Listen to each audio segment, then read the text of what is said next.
Hi everyone. In today's video I'll be comparing the Apple Watch Series 2 with the Apple Watch Series 7.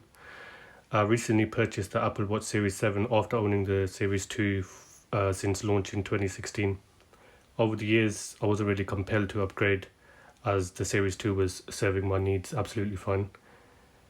Introduction of the always-on display on the Series 5 was tempting, but I wasn't really that compelled to upgrade at that point. The Series 2 we have here is the space grey aluminium 42mm, which was the biggest size available back then. And then the Series 7 is the graphite in stainless steel at 45mm. So size comparison of the watch cases, like I said, was Series 2 being 42mm and the Series 7 being 45mm. The Series 7 does have a display that's thicker than the Series 6, which came out obviously previously before this. It's 50% thicker. And regarding the screens or the glass displays themselves, the Series 2 has Ion X display, I believe it's called. Yep. And the Series 7 is Sapphire display, which is going to be a lot more scratch resistant. The Series 7 is over 50% more screen area than the Series 2 here, which is evident obviously looking straight at the watches. We can see here quite obviously how much more screen you get, or display area itself, sorry, on the Series 7 compared to the Series 2. It's a huge difference. I mean, going from this to this was quite the change, to be honest, and I really do appreciate all that extra screen space. Regarding the always on display, it was bumped up to 70% more brighter from the Series 5 onwards, so that's a nice difference. Regarding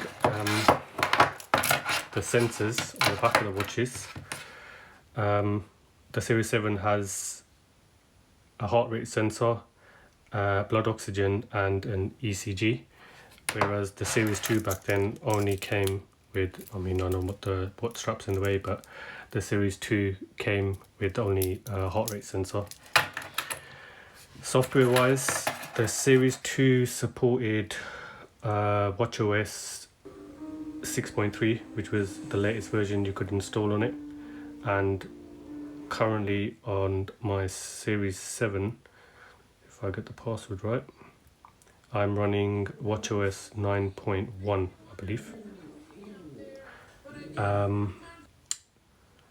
Charging speeds, the Series 7 introduced 33% faster charging, but you obviously do need the 20-watt charging brick in order to get that. And as Apple puts it, it takes 45 minutes to go from 0 to 8% charge. The Series 2 wasn't too bad.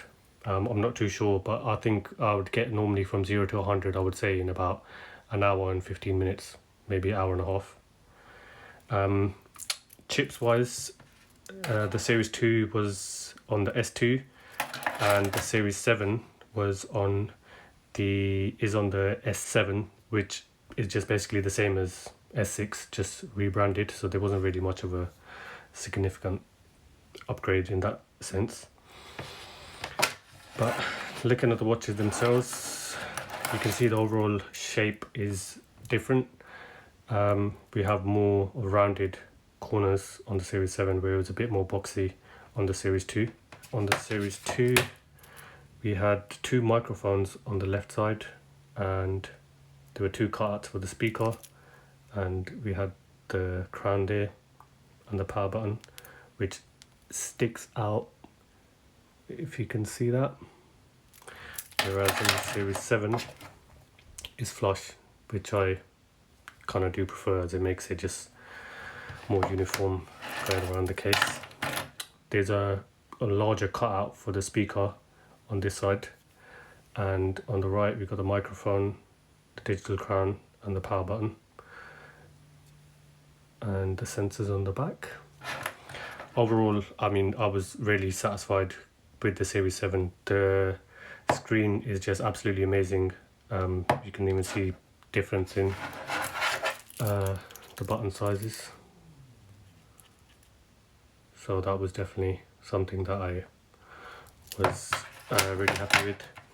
The speaker is much better on the Series 7.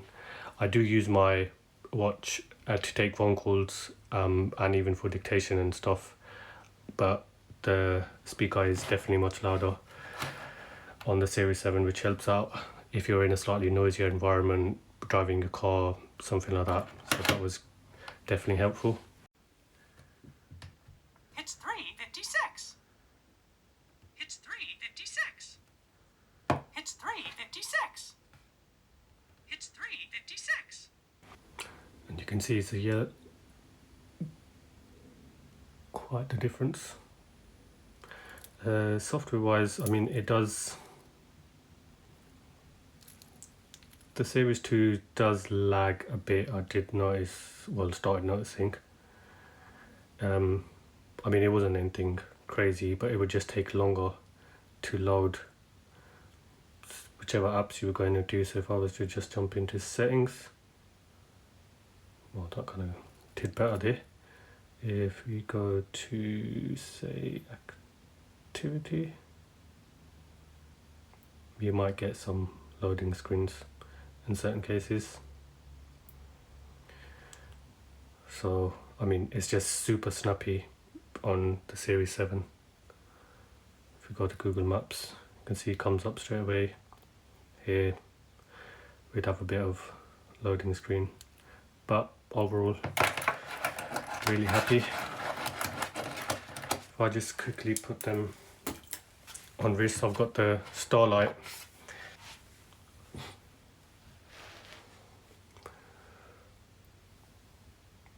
I really like this watch band. It's the Starlight. I believe it was the Sport Band.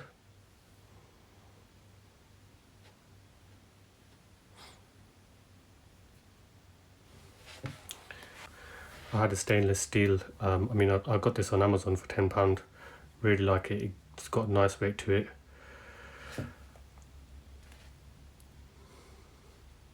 Kind of just, obviously the watch, watch face is quite limited as to the information that displayed. There was no complications or anything like that, but still did the job. So that was just a quick comparison between the two watches. Hope you enjoyed the video. If you do like my videos, I'm planning to do some more comparisons between different products, just general iOS videos. So if you guys are enjoying the videos, please subscribe. Give me a thumbs up if you think it's good content. It's all up to you at the end of the day. I'll catch you later.